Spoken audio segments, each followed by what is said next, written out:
고맙습니다. 오늘 밤에 몇 분이나 오실까? 비가 이렇게 와서 비가 오는 건 좋은 거죠. 좋은 비니까요. 그래도 이게 기온이 떨어지고 하니까 몇 분이나 오실까 궁금했는데 참 많이 와주셨습니다. 고맙습니다. 옆에 계신 분에게 우리 인사하면서 사랑을 이렇게 고백합시다. 오실 줄 알았습니다.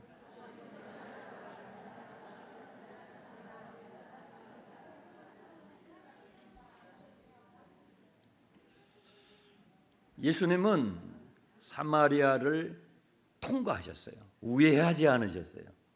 통과하셨어요. 저는 이런 예수님이 너무 마음에 들어요. 빙빙빙빙 우회하지 않고 사람들은요 체면 따지고 뭐 따지고 하면서 막 빙빙빙 돌아요. 그러니까 어느 세월에 본론에 들어가겠어요. 항상 신앙생활하는데 빙빙빙 돌면서 서론에만 있는 거예요. 서론에만.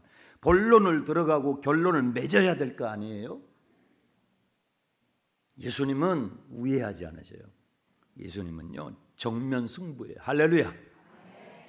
정면 승부하시는 거예요. 사마리아를 사람들은 우회하거든요. 그러니까 그 문제가 풀리겠냐고요. 수백 년이 지나도 이 유대인과 사마리아 사이에 이 단절의 문제는 해결될 수가 없는 거예요. 근데 예수님께서는요 통과하셔요. 통과하시고 우회하지 않으세요. 우리가 3장에서 니고데모의 이야기를 우리가 처음 예배할 때 여러분과 제가 처음 만나서 함께 예배할 때 니고데모에 대해서 나눈 적이 있습니다. 니고데모는요 빙빙빙 돌려요. 밤중에 예수님을 찾아왔거든요. 3장 2절이 이렇게 말해요. 그가 밤에 예수께 와서 이르되 랍비여 우리가 당신은 하나님께로부터 오신 선생인 줄 아나이다. 하나님이 함께 하시지 아니하시면 당신이 행하시는 이 표적을 아무도 하실 수 없음이니이다. 이 사람 상당히 교양 있는 척 하잖아요. 그렇죠? 유대인의 관원이에요. 사회적 지위가 있어요. 그러니까 예수님께 밤중에 찾아왔는데 체면 따지고 예의 따지고 시간 다 보내는 거예요. 근데 예수님은요 우회하지 않으세요. 빙빙 돌리지 않아요. 니고데모는 빙빙빙 돌려요. 시간 낭비하죠. 예수님은요 그 다음 절 보세요. 예수께서 대답하실 때 진실로 진실로 내게 이르노니 사람이 거듭나지 아니하면 너 거듭나야 돼. 예수님은 돌리지 않아요. 너에게 진짜 필요한 건 예의도 아니고 체면도 아니야. 너 거듭나야 돼. 이게 예수님이에요. 저는 예수님의 이런 모습이 좋다고요. 우리는 막 이렇게 돌려요. 그 시간 낭비하는 거예요. 여러분 주님께 와서 예배할 때 주님께 예배할 때요. 오늘 우리 오아시스 찬양팀 우리 청년들 우리 한 박수 한번 해줄까요? 너무 이쁘지 않습니까?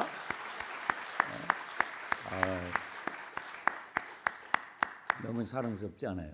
우리 교회 청년들 너무 사랑스러워요. 잘 될 것입니다. 강단에서 선포할 때는요 아멘하고 어린아이처럼 받는 거예요. 그러면 그 역사가 나타나요. 찬양하는 모습 얼마나 귀해요. 얼마나 귀해요. 딴 데 가지 않고 그렇죠? 딴 데 가지 않고 가고 싶은 데 많잖아요. 근데 우리 청년들이 와서 찬양하잖아요. 얼마나 사랑스러워요. 예수님은 니고데모에게 빙빙대지 않았어요. 그리고 바로 정면으로 말씀하셔요. 너 이것 때문에 왔잖아. 이것이 궁금해서 왔잖아. 이거 해결받으러 왔잖아. 거듭나야 돼. 바로 말씀하시죠. 여러분 교회 오셔가지고 찬양하고 예배할 때요 눈치 보지 마세요. 눈치 보지 마세요. 손 들고 찬양하시고요 일어나서 찬양하세요. 제가 지금 앉아서 찬양하는데 막 일어나서 찬양하고 싶거든요. 근데 여러분이 아직 제가 적응이 안 됐죠. 저 인간이 도대체 내 편이야 누구 편이야 헷갈리죠. 저 장목사가 이거 내 편인 줄 알았는데 어저께 설교 들으니까 이거 내 편 아닌 것 같고 그렇죠? 헷갈리죠. 저는 여러분 편입니다. 저는 여러분의 경쟁자가 아니에요. 누구라고요? 동역자라고요. 동역자라고요. 옆에 계신 분은 여러분의 경쟁자가 아니에요. 장로님, 권사님들은 여러분의 경쟁자가 아니에요. 여러분의 동역자예요. 우리의 적수는요, 우리의 경쟁의 상대는요, 마귀예요. 마귀예요. 혈과 육이 아니에요. 우리의 싸움의 대적은 마귀예요. 저를 동지로 여겨주시길 바랍니다. 주님은 항상 여러분 편이에요. 여러분 기억하세요. 주님은 항상 여러분 편이에요. 이 세상에 아무도 여러분 편이 아닌 것 같을 때도, 여러분 남편도, 여러분 부인도, 부모도, 형제도 여러분 편이 아닌 것 같을 때도요, 주님은 항상 누구 편이에요? 내 편이에요. 따라잡시다. 주님은 항상 내 편이십니다. 아멘. 그러니까 주님께 나올 때, 예배하러 나올 때, 찬양할 때, 예배할 때요, 빙빙 돌리지 마시고 바로 예배 가운데 들어가세요. 바로 본론으로 들어가시라고요. 니고데모는 돌렸잖아요. 빙빙 돌렸잖아요. 예수님께서는 야, 너 밤중에 나 찾아왔잖아. 왜 이렇게 시간 끌어? 나 자야 돼. 본론으로 들어가시는 거예요. 거듭나야 돼. 말씀하시는 거예요. 물과 성령으로 거듭나지 않으면 하나님 나라에 들어갈 수 없어. 너가 아무리 세상에서는 관원이고 지도자고 사내들은 공회 회원일지라도 거듭나지 않으면 하나님 나라를 볼 수 없어. 들어갈 수 없어. 이 니고데모가 정말 예수님께 알고 싶었던 그 밤중에 놓고 하면서 알고 싶었던 것이 하나님의 나라였어요. 예수님께서 하나님 나라가 가까이 왔다. 하나님 나라가 가까이 왔다 말씀하시니까 사람들이 막 갔잖아요. 그런데 자기는 모르겠는 거예요. 아무리 바리새인으로 율법을 연구하고 했는데도 하나님 나라를 경험할 수가 없는 거예요. 그런데 예수님께 가는 사람들은 막 표정이 변해가지고 와요. 막 얼굴에 기쁨이 있어요. 이거 도대체 뭐지? 나에게 없는 게 있네. 너무 궁금한데, 그런데 낮에는 못 가겠는 거예요. 왜요? 체면이 있어서. 이 체면이 있어서. 그래서 그래도요, 니고데모는 밤중에 갔죠.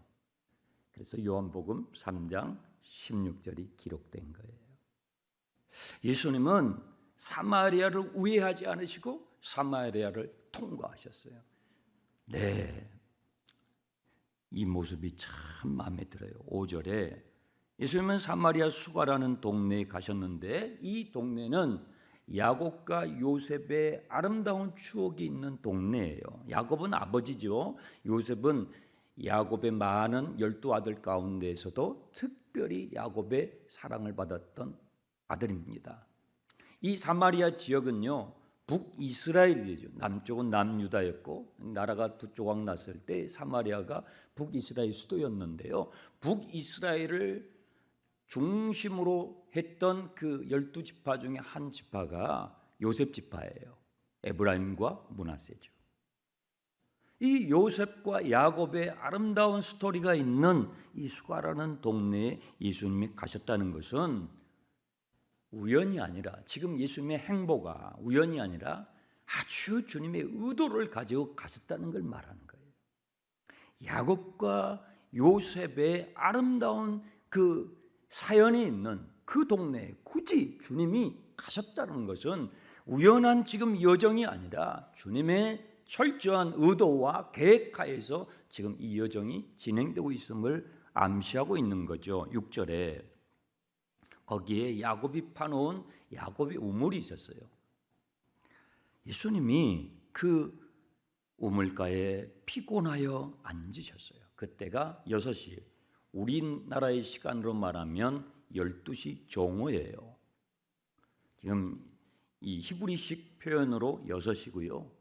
우리식으로 이걸 다시 재해석하면 정오 12시쯤 되는 시간이었어요. 저는 이 말씀을 묵상하다가 주님께서 피곤하여 우물가에 앉으셨다는 이 구절이 참 은혜가 돼요. 우리는 예수님이니까 피곤하지 않으실 거라고 생각해요. 예수님은 무슨 무쇠팔, 무쇠다리로 생각한다고요? 뭐 걸어도 5km, 10km, 100km를 하루에 걸으셔도 예수님은 하나도 피곤함이 없. 그렇게 우리는 생각한다고 예수님이니까 아니요.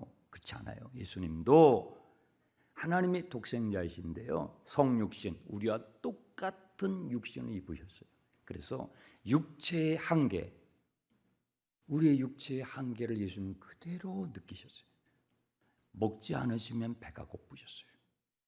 걸으시면 피곤하셨어요. 주무시지 않으셨으면 졸리셨어요. 예수님은 여러분이 경험하고 있는 오늘 또 하루를 살아가면서 여러분 가정에서, 여러분 일터에서, 여러분이 육체의 한계로 인해서 느끼는, 또 나이가 드시면서 삐그덕 하는 거 있잖아요. 네, 오늘 또 참 너무 감사하게요. 우리 김창렬 장로님 같은 우리 교회의 큰 형님, 우리 권사님의 큰 누님, 큰 형님들, 큰 누님들이 이렇게 오셨어요. 여러분 운전도 어려우시고 그러신데 교회에 한번 오시려면 얼마나 일찍부터 채비하셔야 되겠어요. 박수 한번 해드립시다. 우리 교회에 이런 큰 형님들, 큰 누님들이 많으셔요. 너무 감사해요. 우리 교회의 저력인 것입니다.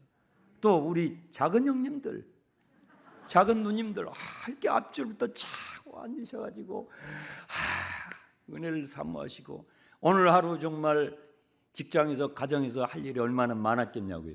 그런데 오늘 은혜 받아야 돼, 난 주님 만나야 돼 하고 나오셨잖아요. 우리 박수 한번 해드립시다. 여러분 제가 이렇게 있는데요. 여러분 제가 3월 달부터 이삿짐 싸고 풀고 여러 번 했거든요.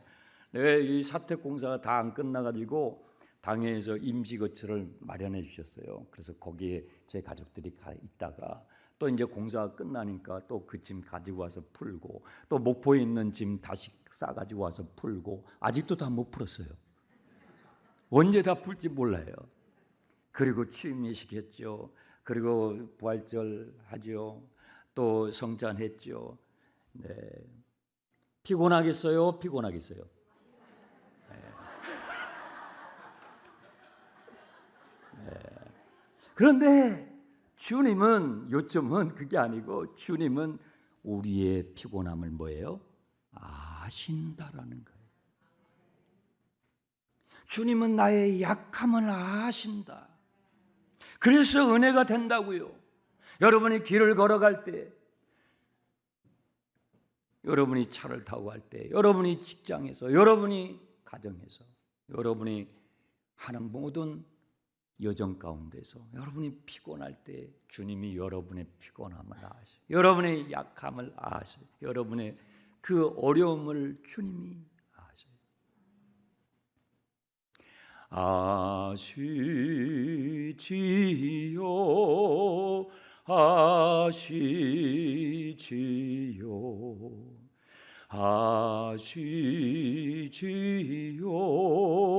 주님, 다 같이 아시지요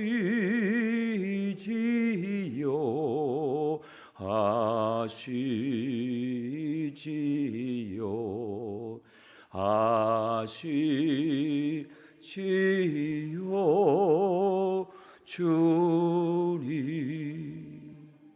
여러분 신앙생활 10년, 20년 하신 분들은 한 번쯤은 다 체험하셨을 거예요. 기도하시다가 너무 삶의 무게가 힘들어서, 어려워서 주님 앞에 와서 주여 아버지 하고 기도하고 있는데, 내 마음에, 내 심령에 조용한 세미한 주님의 음성이 들리는 거예요. 사랑하는 아들아, 사랑하는 딸아, 내가 너 알아. 그런 거 들어보셨어요? 경험해 보셨죠? 한 번쯤은 다 해보셨을 거예요. 이 밤에 여기에 오시는 분들 정도면, 그 정도는 한 번쯤은 그러면 어때요? 울어요. 그 한마디에. 무슨 기도에 응답을 해주겠다, 걱정하지 말아라, 그런 말씀 없어도 내가 너를 알아. 사랑하는 딸아, 사랑하는 아들아, 피곤하지, 어렵지, 고생 많다, 내가 너 알아. 그 한마디예요. 다 필요 없어요. 막 우는 거예요. 엉엉 우는 거예요. 주님이 여러분을 아십니다. 우리의 약함을 아셔요. 우리 어려움을 아셔. 우리의 문제를 아시는 주님, 고마운 주님이죠. 감사한 주님이죠. 네. 이 안다라는 단어가 성경에 그래서 자주 나오는데요. 히브리 말로 이 안다라는 단어가 야다라는 단어고요. 헬라어로는 기노스코라는 단어인데 이것은 머리로 안다라는 표현이 아니에요. 성경에서 여러분 안다라는 표현이 많이 나와요. 여호와를 알라, 심써 여호와를 알라, 이런 표현들 많이 나와요. 예, 이런 안다라는 이 단어는 히브리어로 야다, 헬라어로 기노스코라고 하는데 이것은 머리로 안다는 것이 아니고 뭘요? 가슴으로 안다. 마치 부부가 오랜 세월 동안의 인생의 쓴맛과 단맛을 보면서 서로를 알아가잖아요. 눈빛을 보면 이제 알아요. 알 것 같아요. 점점 더 알아가요. 당신 이게 필요하군요. 당신 이게 필요하군요. 하고 서로를 오랜 세월 동안 함께 부대끼면서 좋은 일도 슬픈 일도 어려운 일도 함께 겪으면서 마음으로 알아가잖아요. 성경에서 주님이 우리를 안다 하실 때 머리가 아니에요. 딱딱한 그런 거 아니에요. 마음으로 내가 알아. 내가 너 알아. 그런 의미예요.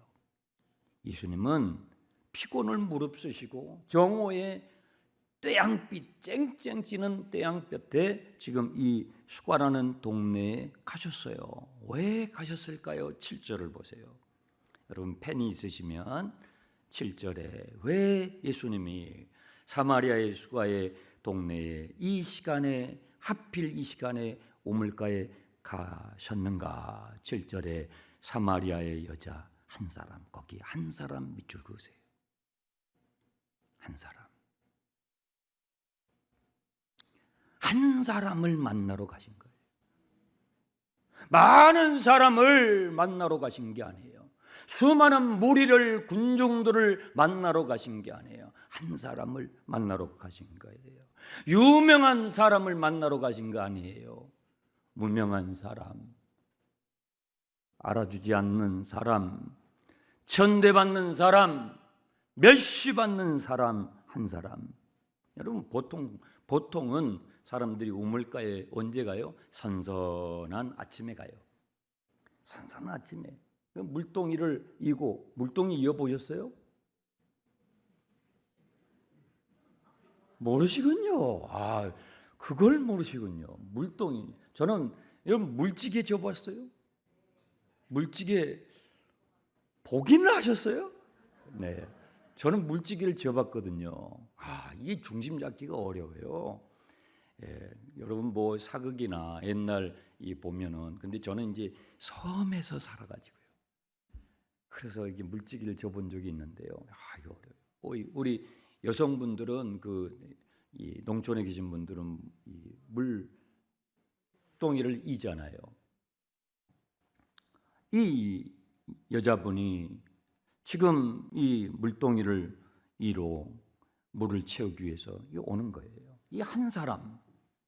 보통은 선선한 아침 시간에 사람들이 물을 기르러 우물가에 와요. 아니면 저녁에, 해가 지고 나서 저녁에 선선할 때 와요. 그런데 이 한 사람은요, 정오의 태양빛이 쨍쨍 찌는 시간에 와요. 그 한 사람을 주님이 만나러 가신 거예요. 왜 이 한 사람은 하필 정오에 그렇게 무더운 시간에 우물가에 물을 기르러 왔을까요? 사람 만나기가 싫으니까요. 사람들하고 마주치는 게 싫으니까요. 부담스러워서요. 사람들에게 너무 치였어요. 그래서 그냥 혼자 아무도 오지 않는 그 시간에 우물가에 오는 그 한 사람을 만나러 주님이 가신 거예요. 여러분, 사마리아 사람들은 어제도 제가 말씀드렸다시피 유대 사람들이 사마리아 사람들은 상종하지 않았어요. 그들은 유대 땅에 살지만 유대인 취급을 받지 못하고 심지어 짐승 취급, 개 취급 받았어요. 그런데 이 한 사람은, 오늘 지금 예수님께서 만나러 가시는 이 한 사람은요, 그 유대인들이 개 취급하는 사마리아 사람들조차도 개 취급하는 한 사람, 멸시받는 사람, 고독한 한 사람, 너무 상처 많이 입은 한 사람, 살아가고 싶지 않은데 살아야만 하니까 우물가에 오는 한 사람. 허무해요, 공허해요. 왜 살아야지? 이유를 모르겠어요. 그저 살아야 하니까, 오늘 또 내가 살아야 하니까 왔던 그 한 사람. 수많은 사람들에게 짓밟히고, 수많은 사람들에게 착취당하고, 수많은 사람들에게 이용당하고, 나중에 그 내용이 다 나와요. 물건 취급당하고 했던 한 사람. 사람들에게 수단화됐던 한 사람. 여러분, 세상은요, 인간을 수단화합니다. 세상은요, 여러분 직장에 가보세요.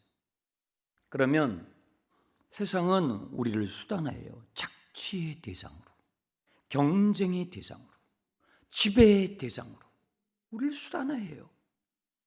나와 너라는 인격으로 대하지 않아요. 나와 그것, 물건으로 취급하지요. 그래서 세상살이가 힘든 거예요. 나를 수단화해요. 나를 물건 취급해요. 우리가 살아가는 시대를 1차, 2차, 3차, 4차 산업시대라고 그래요. 4차 산업시대 때는요, 4차 산업시대에 공장을 돌리는 기름은요, 저 석유가 아니에요. 4차 산업시대에 공장을 돌리는 기름은 뭐예요? 데이터예요. 데이터. 여러분이 매일 전화기 쓰시죠? 거기서 나오는 여러분에 대한 신상 정보 데이터, 여러분이 뭘 쇼핑하고 뭘 검색하고 하는 그 모든 데이터가 지금 우리가 살아가고 있는 4차 산업시대를 돌리는 오일이라고요. 세상은요, 우리를 하나의 데이터로 수단화하죠. 오늘 또 여러분은 그렇게 취급을 받았죠. 여러분이 인정하든 인정하지 않든 우리는 카피되고 있죠. 우리는 물건 취급당하고 있죠. 그런데 여러분, 이 사실을 아십니까? 주님은 저와 여러분을 수단화하지 않으세요. 주님은 우리를 물건 취급하지 않으세요. 주님은 우리를 착취의 대상으로 보지 않으세요. 주님은요, 우리를 데이터 취급하지 않으시고 한 사람으로 보세요. 한 존재로 보세요. 한 인격으로 보세요. 그것이 사랑입니다.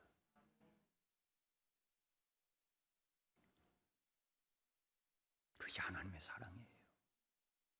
그 하나님의 사랑의 증거가 뭐예요? 여러분을 한 사람으로, 여러분을 한 존재로, 착취당하는 대상이 아니라, 물건이 아니라, 수단이 아니라 여러분을 하나의 인격으로, 하나의 사람으로, 인간으로 여러분을 대하신다는 증거가 뭐예요? 확실한 증거가 있잖아요. 예수 그리스도의 십자가예요. 그리스도의 십자가예요. 하나님이 세상을 이처럼 사랑하사 독생자를 주셨으니 누구든지 저를 믿는 자마다, 누구든지 어린아이든지 10대 청소년이든지 청년이든지 장년이든지 노년이든지 동양 사람이든지 서양 사람이든지 북한 사람이든지 사마리아 사람이든지 전대받고 멸시받는 사람이든지, 주님은요, 저와 여러분이 누구든지 여러분을 한 사람으로, 한 인격으로, 한 존재로 대하셔요. 여러분, 성경을 보시면 주님께서 무리들을 상대할 때가 있어요. 많은 무리들 앞에서 복음을 전하실 때가 있는데요, 그럴 때에도 주님은 그 무리들에게 말씀하시는 중에도 무리 속에 있는 한 사람 한 사람에게 말씀하셔요.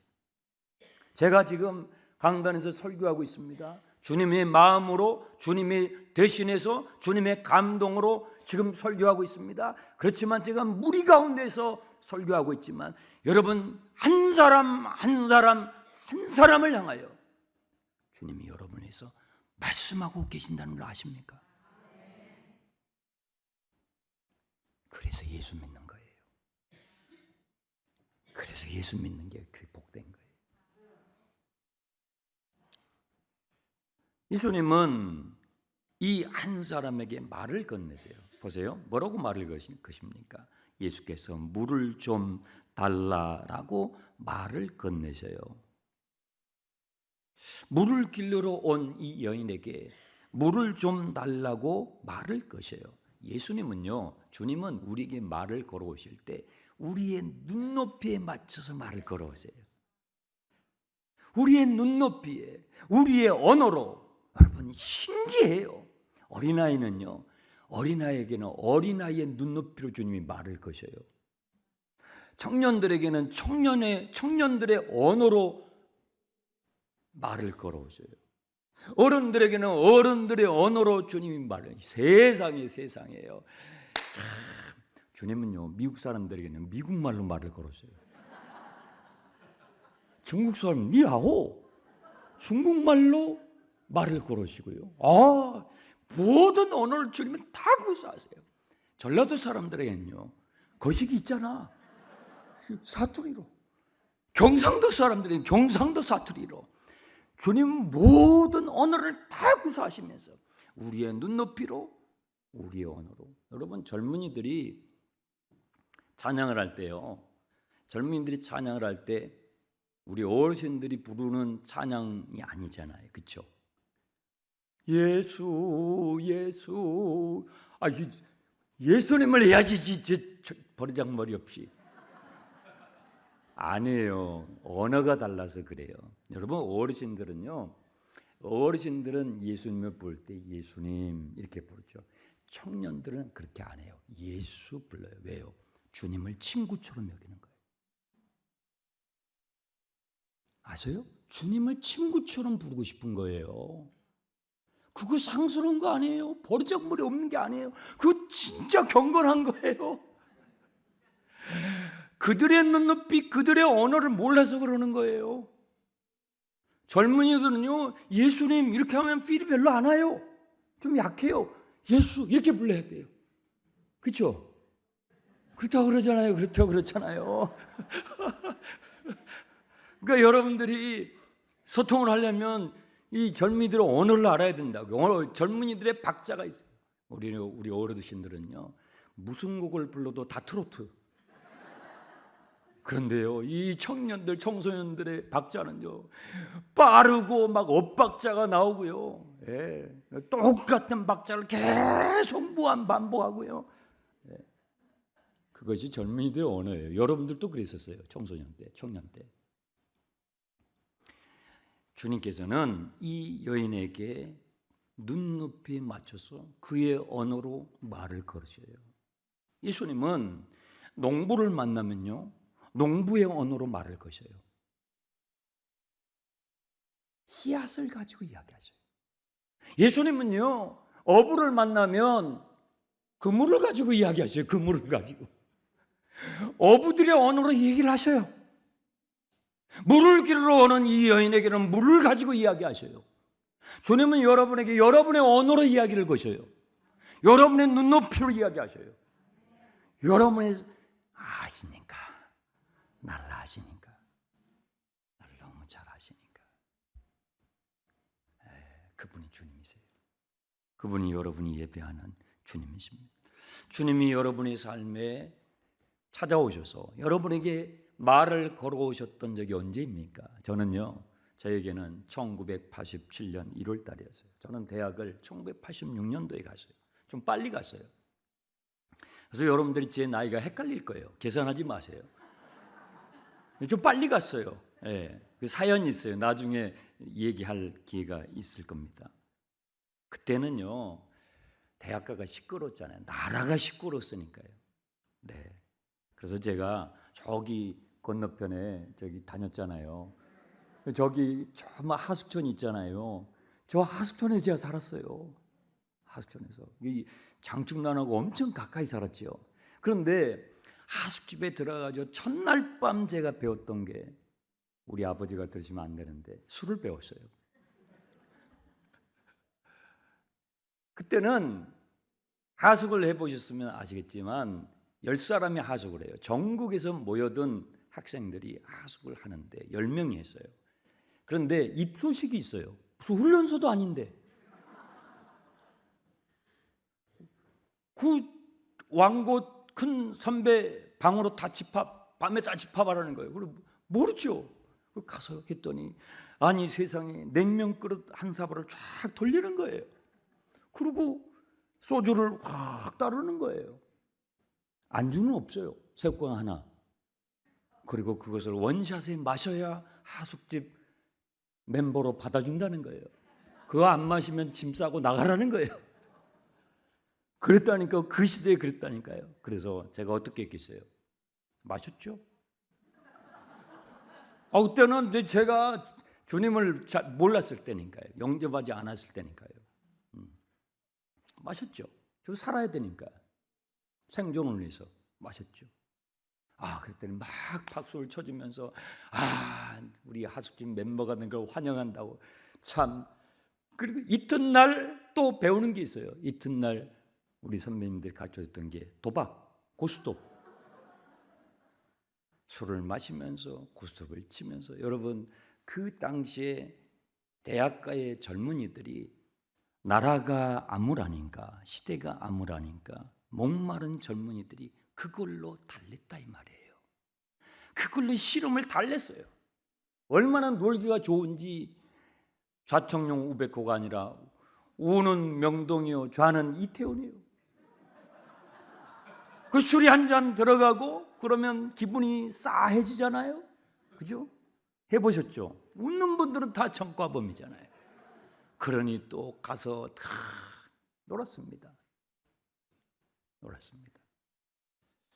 그런데 1987년도 1월달 겨울방학이 되면, 방학을 했으면 집에 내려가야 되는데 저는 집에 안 내려갔어요. 집에 안 내려가고 하숙집에 달랑 혼자 있었어요. 이유는 집에 내려가면 교회를 가야 되잖아요.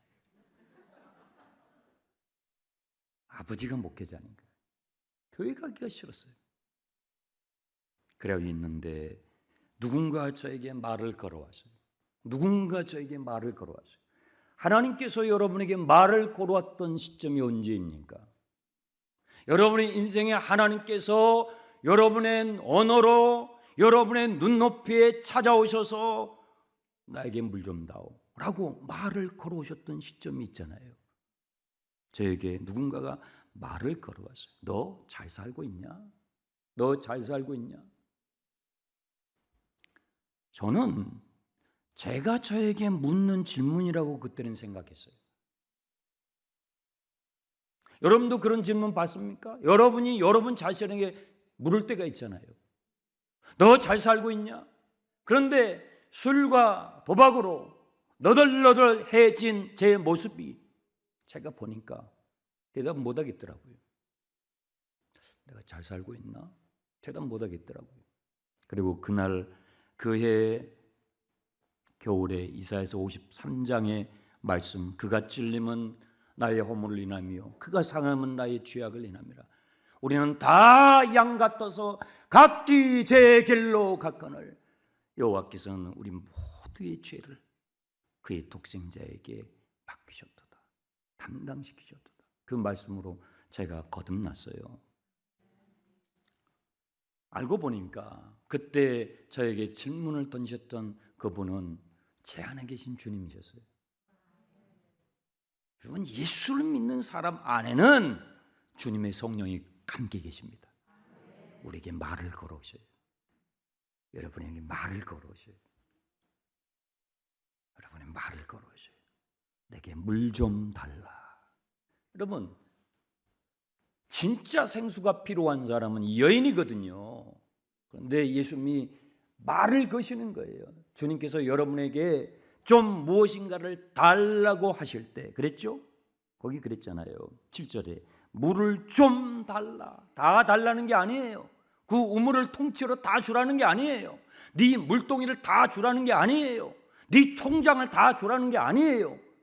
좀 달라고 하실 때가 있어요. 야, 네 말이야. 네 시간 좀 나에게 줘라. 네 물질 좀 나에게 줘라.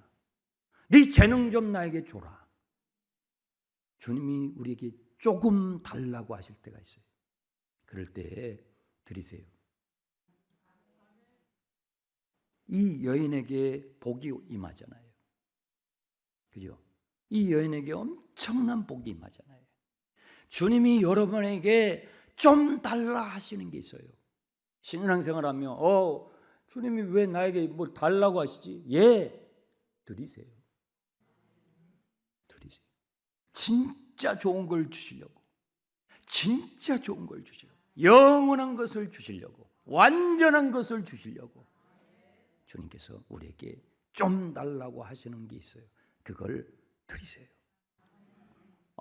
이 여인이 보니까 기분 나빠요. 9절 보세요. 사마리아 여자가 이르되 당신은 유대인으로서 어찌하여 사마리아 여자인 나에게 물을 달라 하나이까 하니 이는 유대인이 사마리아인과 상종하자. 유대인은 사마리아 사람과 상종을 안 해요. 상종을 안 하는 사람. 그런데 보니까 보자하니 당신 유대인인 것 같은데 아니 지나가려면 빨리 지나가 꺼져. 존말할 때 지금 그 말이에요. 뉘앙스가 그거예요. 네, 뉘앙스가 그거예요. 빨리 꺼지시지 이거예요. 그런데 예수님의 그 다음 반응을 보세요. 10절 예수께서 대답하시되 너가 만일 하나님의 선물과 하나님의 선물이 있어요. 주님이 좀 뭔가 달라 하실 때 하나님의 선물을 주시고 싶은 거예요. 아멘 합시다. 주님이 저와 여러분에게 뭔가 좀 달라 하실 때 진짜 하나님이 선물을 주고 싶으신 거란 말이에요. 선물을. 네가 만일 하나님의 선물이 무엇이고 또 너에게 물 좀 달라는 이가 누구인 줄 알았더라면 너가 그에게 구했을 것이요 그가 생수를 너에게 주었으리라. 이야. 그러니까 물을 좀 달라고 하신 것은 진짜 생수를 주시고 싶어서. 네. 인간은요, 우리는요, 타락한 죄인 된 우리는 어느 정도 타락했냐면 타락 위에서 떨어졌다는 거죠. 그렇죠? 위에서 떨어져 얼마나 심하게 떨어져서 망가지고 부서졌냐면 우리는 뭐가 진짜 무엇을 원해야 하는지조차도 모를 만큼 타락했어요. 깜깜해졌어요. 우리는요 어둠 속에서 너무너무 오래 살아가지고 빛보다 어둠을 더 좋아할 만큼 깜깜해졌어요. 우리는 진리보다도 죄를 더 좋아해요. 우리는 생명보다요 마귀의 게임을 더 좋아해요. 우리는 너무 어둠 속에 오래 살아가지고 우리가 얼마나 심각하게 깜깜해졌냐면 얼마나 심각하게 고장이 났냐면 하나님이 창조하신 하나님의 형상으로 창조된 우리가 아담 이래에 깨어지고 부서져서 어느 정도 우리 인생에 고장 났냐면 무엇을 진짜 원해야 되는지를 몰라요. 무엇이 진짜 빛인지를 모르고 깜깜하게 사는 거예요. 생수가 필요한지를 모르니까 생수를 어디서 얻을 수 있는지를 모르는 거예요. 내가 생수가 필요한 존재인지를 알아야 생수를 어디서 얻을 수 있는지를 찾을 거 아니에요. 그런데 내가 생수가 필요한지조차도 모를 정도로 우리는 망가져 버렸어요. 여러분 아세요? 그래서 내가 구원받아야 할 존재인지를 알아야 십자가가 보이는 거예요. 내가 구원받지 않으면 멸망당할 수밖에 없는 존재라는 것을 알아야, 그것을 알아야 그리스도의 십자가가 빛나 보이기 시작하는 거예요. 그러면 내가 생수가 필요한 존재인지를 모르면요 아무리 십자가를 봐도 감동이 없어요. 교회를 수십 년을 다녀도 내가 구원이 필요한 존재요, 내가 망가진 존재요, 내가 고장난 인생이요, 내가 목마른 존재인지를 모르는 사람은, 그렇게 깜깜한 사람은 생수의 근원이신 하나님을 찾지 않아요. 다 자기가 생각하는 신, 성경이 말씀하시는 하나님이 아니라 자기가 원하는 신, 교회는 다니는데 자기가 만들어 놓은 신, 자기가 그리는 신을 쫓아서 우상을 숭배하는 종교놀이를 할 뿐이에요. 그에게는 구원이 없어요. 그에게는 구원의 기쁨이 없어요. 그에게는 예배의 감격이 없어요. 이 여인이 그랬던 것입니다. 내가 구원받아야 할 존재인지를 알아야 어디서 그것을 해결받을 수 있는지를 찾을 거 아니에요. 예수님이 말씀하시는 거예요. 왜 물을 좀 달라 하시냐고요. 진짜 너에게 생수가 필요하잖아. 내가 이걸 줄 수 있다는 걸, 그걸 알게 해주고 싶어서 이 여인을 기다리셨다는 거예요. 네가 만일 하나님의 선물이 무엇인지, 또 너에게 물 좀 달라는 이가 누구인지를 알았더라면, 몰랐어요. 너가 그에게 구하였을 것이요 그가 생수를 너에게 주었으리라. 그러니까 이 여자가 11절에 주여 물기를 그릇도 없고 이 우물은 깊은데 어디서 생수를 얻겠다는 것입니까? 우리 조상 야곱이 이 우물을 우리에게 주셔서 여기서 자기와 자기 아들들과 짐승을 다 마시게 했는데 당신이 야곱보다 크십니까? 당신이 이 야곱의 우물보다도 더 좋은 것을 주실 수 있다면 당신이 우리 조상 야곱보다 더 크신 분이란 말입니까? 그때 예수님께서 13절 14절 너무나 유명한 말씀이에요. 우리 다 같이 시작. 예수께서 대답하여 이르시되 이 물을 마시는 자마다 다시 목마르느니와 내가 주는 물을 마시는 자는 영원히 목마르지 아니하리니 내가 주는 물은 그 속에서 영생하도록 솟아나는 샘물이 되리라. 아멘. 무슨 말씀이에요? 너의 목마름은 이 우물로 해결되지 않잖아. 너의 목마름은 오늘 또 가서 기르고 내일 또 가서 기르고 그 다음 날도 기르고 기르지만 너가 가지고 있는 그 목마름은 이 우물로 해결되지 않잖아.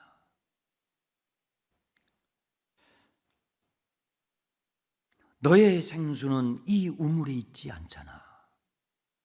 그런데 내가 주는 물이 있어.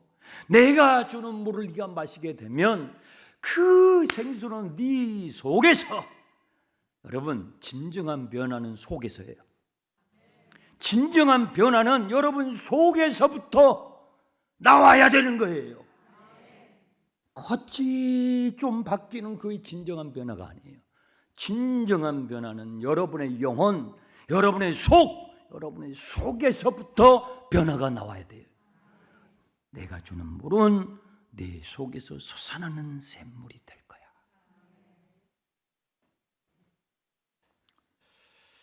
여러분 인간은요 목마른 존재예요.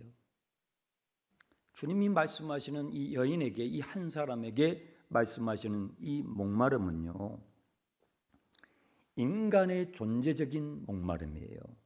인간이기 때문에 겪는 목마름이라 이 말이에요. 하나님의 형상으로 지음받은 창조된 존재이기 때문에 갖는 목마름이에요. 이건요 인간의 그 어떤 수단과 방법으로 해결되지 않아요. 사람들은 주말이 되면 놀러 갑니다. 여러 관광지로 가죠. 여러 도시마다 축제들이 벌어지죠.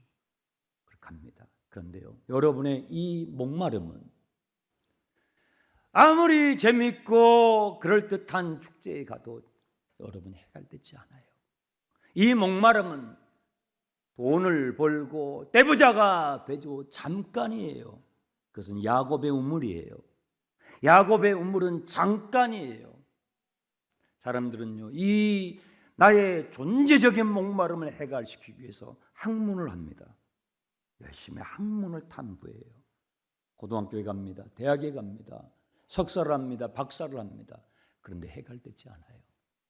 인간의 존재적인 목마름, 인간이기 때문에 인간의 실존적인 이 목마름은요, 그런 걸로 해결되지 않아요.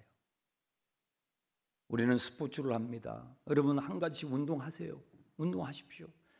예, 축구도 하시고 농구도 하시고 배구도 하시고 골프도 하십시오. 그런데요, 이 인간의 존재적인 목마름은요, 그런 걸로 해결이 되지 않아요. 인간은 철학을 하고 사상을 하고 그리고 종교를 만들어냅니다. 많은 종교 놀이를 합니다. 그런데 그런 인간이 만드는 철학과 사상과 종교 놀이를 해도 여러분의 존재적인 목마름은요, 해결되지 않습니다. 돈을 벌어도, 권력을 얻어도, 명예를 얻어도, 결혼을 해도, 학문을 닦아도, 종교 행위를 해도 여러분 안에 있는 여러분의 존재적인 이 목마름은 해결되지 않아요. 예수님만이 해결하십니다. 예수님이 주시는 생수, 내가 주는 물이 있어 내가 주는 이 물을 마시면 너의 속에서부터 솟아나는 샘물이 되리라. 예수님이 주시는 생수로 여러분의 영혼에, 여러분의 존재의 목마름이 사라지는 것입니다.